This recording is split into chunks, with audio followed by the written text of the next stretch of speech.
Kembali lagi dalam Sembang Rabung dibawakan khas oleh Otus 8. Sembang Rabung bukan sekadar sembang kosong. Masih lagi bersama Kenny Parat dan kita tak sembang kosong. Hari ni penuh sangat ni.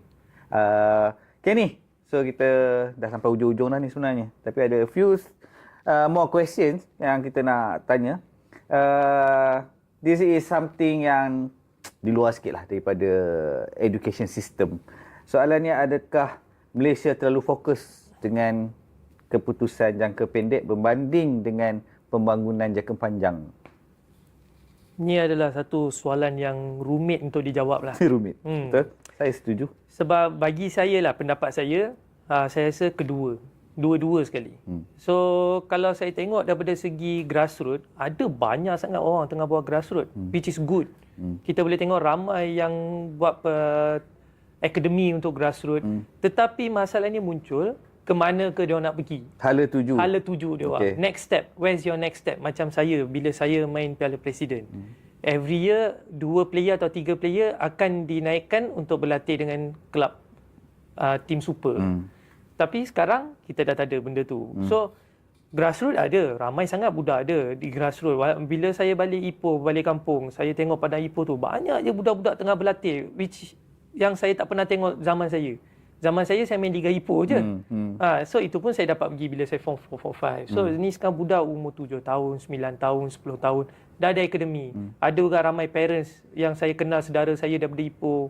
Dia on call saya, tanya, awak kenal tak mana-mana akademi, saya nak hantar anak saya. So it's a very good progression. Di mana ibu bapa pun sanggup hantar anak dia orang dan semua kan.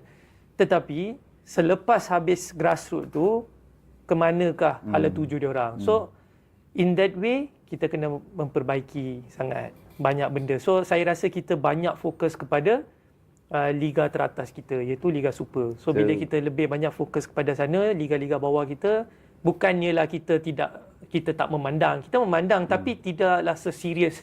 Bagi saya, grassroots should be a more serious game compared to senior level. Sebab mengikut pendapat saya lah, apa-apa hal bermula daripada akar yang akan membentuk pohon di atas. Bila akar tu tahu dia, saya cakap serius sikit. Okay. Dia ada satu jenis buluh, saya baru baca benda tu. It's a Japanese, saya tak tahu lah nama dia, tapi dia cakap it's a Japanese bamboo or something. For the first how many years, dia tak akan nampak dia punya pembesaran dia ke atas. Dia macam ni je. Selepas 5-6 tahun something, dia punya shoot tu dalam 6 months akan pergi berapa puluh meter macam tu.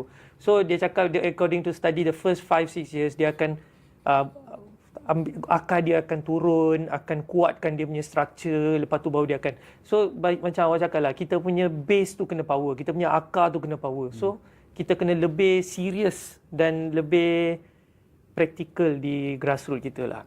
Sebab saya rasa sistem sukan di Malaysia ni, di peringkat sekolah especially, masih lagi ditakut lama daripada zaman saya dulu sampai sekarang, di mana masih lagi konsep carnival. There's no liga yang berjalan berterusan. Betul. Ke apa. Macam mana, how do you expect a kid to fully perform dari pagi sampai ke petang?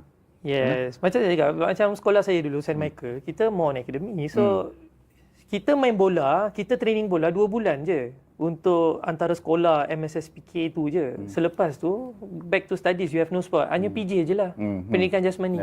PJ pun kalau cikgu bagi. Cikgu, ini kita tak payah PJ lah, kita buat kelas BM. Dia tukar pula. Ini kita ada kelas ganti. Exactly. So, tu lah. Kita kena fokus lebih lah.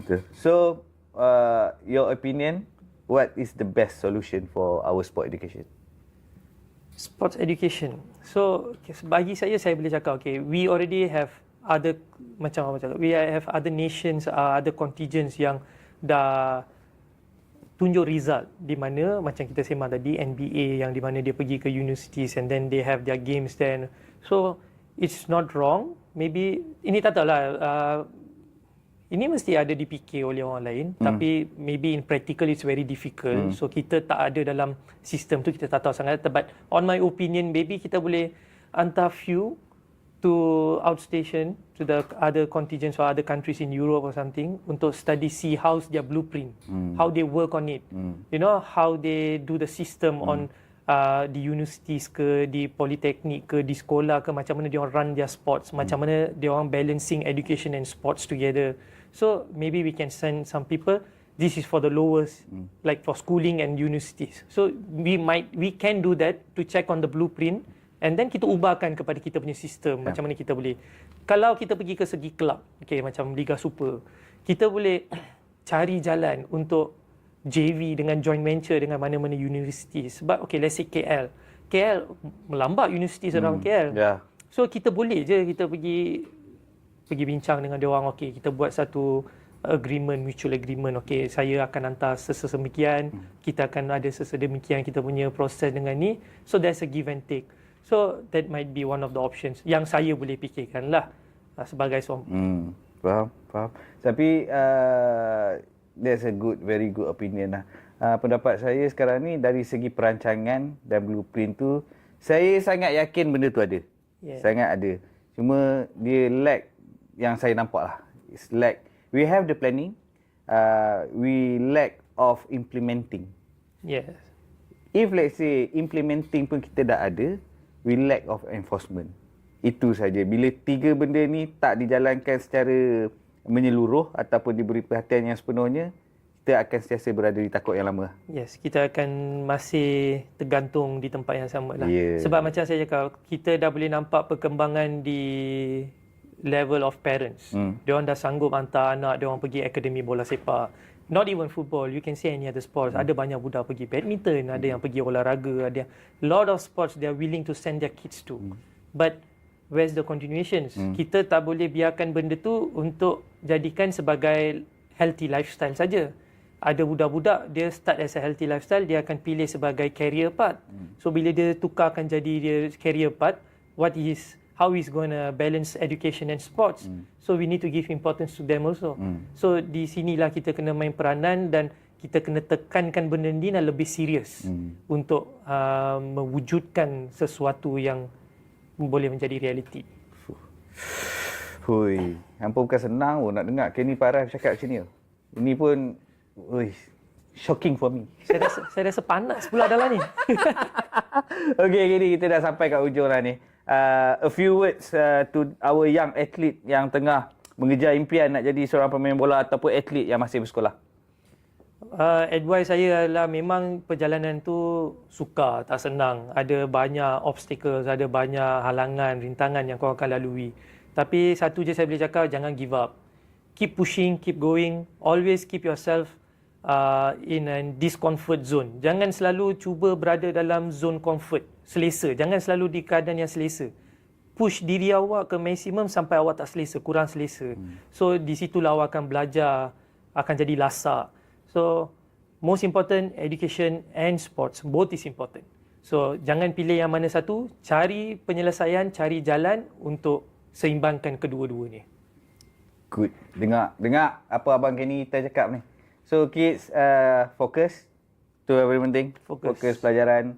Fokus dalam permainan pun penting juga. Tapi yang penting balance. Balance. Kalau korang tak jumpa balance pada usia sekarang, jadilah korang akan jadi macam saya lah. Sampai usia macam ni pun tengah balancekan both. But it's not a bad thing. It's not a bad thing, but it would have been great if I finished it earlier. Agree. Yeah, when you do things earlier, it would have been. So I'm sharing this experience so that korang tu takkanlah sampai usia saya nak buat benda sama kan. So saya share experience saya so that you all akan habiskan your education earlier and you can focus more well in your sports, and after your sports career you can be a good businessman, a good anything, whatever you want to be after your football. Yeah. Satu nasihat yang sangat bagus untuk semua orang, untuk adik-adik especially. So Kenny, thank you so much for being here. Thank you so much. I wish you good luck in your career and your education. Good luck. Jangan tak habis pula. Kita akan sambung di episod yang ke-100. Okay, gang. Thank you so much, Kenny. Thank you. Hope to see you soon. Nanti insyaAllah nanti kita tengok game. Alright. Sembang je tak pernah datang. Datang. Okey, pada semua penonton, terima kasih daripada awal sampai akhir bersama dengan kita orang dekat sini. Dan jangan lupa untuk subscribe channel ni dan tekan butang loceng tu untuk dapatkan update terkini daripada Lensa 3D. Dan jangan lupa juga untuk follow semua social media kita orang. So, gang, InsyaAllah kita jumpa lagi dalam next episode. Assalamualaikum.